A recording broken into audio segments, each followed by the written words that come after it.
വീണ്ടും ടുഡേ മീഡിയയിലേക്ക് എല്ലാവരെയും സ്വാഗതം ചെയ്യുന്നു. ഒരു ചെറിയ സന്ദേശമാണ്.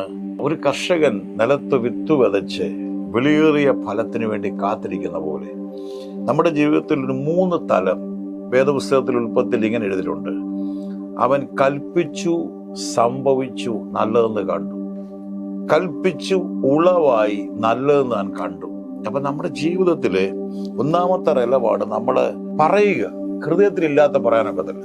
ദൈവം സൃഷ്ടിയെക്കുറിച്ച് പറയുന്നത് താൻ അതെല്ലാം ധ്യാനിച്ചിട്ട് താൻ വിശ്വാസത്തോടെ പറയുകയാണ് അതങ്ങനെ സംഭവിക്കട്ടെ. മനുഷ്യനെ സൃഷ്ടിക്കുന്ന പോലും അങ്ങനെയാണ്.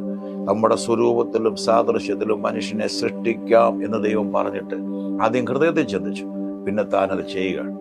അപ്പൊ നമ്മൾ ആദ്യം നമ്മുടെ ഹൃദയത്തിലുള്ളത് നാം വിശ്വാസത്തോടെ പറയണം. പറയുമ്പോൾ നമ്മൾ ആ റിസൾട്ട് കാണണം.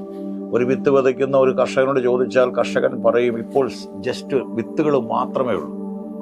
വേദപുസ്തകത്തിന്റെ ഭാഷയിൽ പറഞ്ഞാൽ കണ്ണുനീരോടുകൂടെ വിത്തുകൾ വിതയ്ക്കുന്നു, ആർപ്പോടെ കൊയ്യുകയാണ്. എന്നാൽ ആ വിത്ത് വിതയ്ക്കുന്നതിന് വലിയൊരു ഫലമുണ്ട്. വിലയേറിയ ഫലത്തിനായിട്ട് താൻ കാത്തിരിക്കുകയാണ്. അപ്പൊ നമ്മൾ ആ പറയുന്ന വാക്കുകൾക്ക് സൃഷ്ടിക്കാൻ കഴിയും. മരണമാ സംസാരിക്കുന്നെങ്കിൽ മരണം കൊയ്യും, ജീവനാണെങ്കിൽ ജീവൻ. ഞാൻ അനുഗ്രഹിക്കപ്പെടും, ഞാൻ പട്ടണത്തിൽ അനുഗ്രഹിക്കപ്പെടും, എൻ്റെ തലമുറകൾ അനുഗ്രഹിക്കപ്പെടും. ഒരുപക്ഷെ ഞാനിന്ന് കാണുന്ന സാഹചര്യങ്ങളല്ല ഞാൻ. അങ്ങനെ ആയിരിക്കാം എന്നെ പേർ വിളിച്ചിരിക്കുന്നത്, അങ്ങനെ ആയിരിക്കാം ഞാൻ ചിന്തിക്കുന്നത്. പക്ഷെ ഞാൻ അങ്ങനെയുള്ള ചിന്തയിലേക്ക് ഞാൻ പോകുന്നില്ല. അപ്പുറത്തെ ഞാനൊരു നന്മ കാണുന്നു. അത് വിശ്വാസം. അത് നിങ്ങൾ പറഞ്ഞുകൊണ്ടിരിക്കുമ്പോൾ നിങ്ങളത് കാണാൻ തുടങ്ങും. മഹാന്മാരെല്ലാം അങ്ങനെയല്ലായിരുന്നു. അവർ സാഹചര്യങ്ങളെ നോക്കിയില്ല. വേദപുസ്തകത്തിൽ പൗലോസ് കൊണ്ട് പറഞ്ഞ കാഴ്ചയാലല്ല വിശ്വാസത്താലാണ് നടക്കുന്നത്. കാഴ്ചയാലല്ല വിശ്വാസത്താൽ. അപ്പൊ നമ്മൾ അങ്ങനെ പറയുമ്പോൾ അത് തന്നെ വരും. വേദപുസ്തകം പറയുന്നുണ്ട്, ബലഹീനൻ പറയട്ടെ ഞാൻ ശക്തനാണ്, ദരിദ്രൻ പറയട്ടെ ഞാൻ സമ്പന്നനാണ്. അപ്പൊ നമ്മൾ ആ അവസ്ഥയിലേക്ക് എന്താകാൻ ആഗ്രഹിക്കുന്നു അത് മനസ്സിൽ ചിന്തിച്ച് നാം വിശ്വാസത്തോടെ പറയണോ അങ്ങനെ സംഭവിക്കട്ടെ. അങ്ങനെ സംഭവിക്കട്ടെ എന്ന് പറയുമ്പോൾ നമ്മുടെ കണ്ണിന് കാണാൻ കഴിയും. അത് വരണം. അതാ ദൈവം പറഞ്ഞു, let there be light, there was light. ദൈവം പറഞ്ഞു വെളിച്ചമുണ്ടാകട്ടെ. വെളിച്ചമുണ്ടായി, താൻ നല്ലതെന്ന് കണ്ടു. 3 തലമാണ്. ആദ്യം ഹൃദയത്തിൽ ധ്യാനിക്കുക, വിശ്വാസത്തോടെ വാഗൊണ്ട് വിളിച്ച് പറയുക, അതിന്റെ റിസൾട്ട് കാണുക.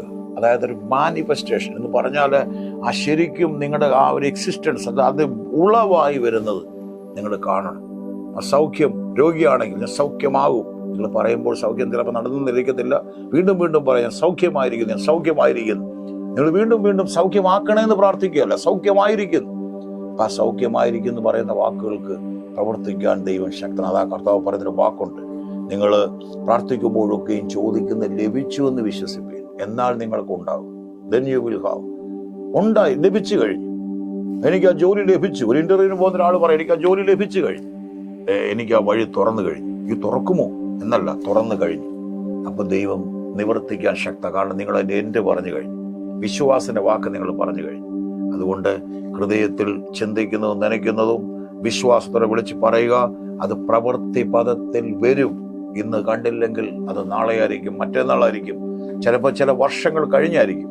അതിലേക്ക് നിങ്ങൾ വരും. അത് സംഭവിച്ചിരിക്കും. അതിനുള്ള മുഖാന്തരങ്ങളെല്ലാം ദൈവം നിങ്ങൾക്ക് വേണ്ടി ഒരുക്കും. ദൈവം അനുഗ്രഹിക്കട്ടെ. വീണ്ടും കാണും വരെ സ്വർഗത്തിലെ ദൈവം നിങ്ങളെ ചരവിടും.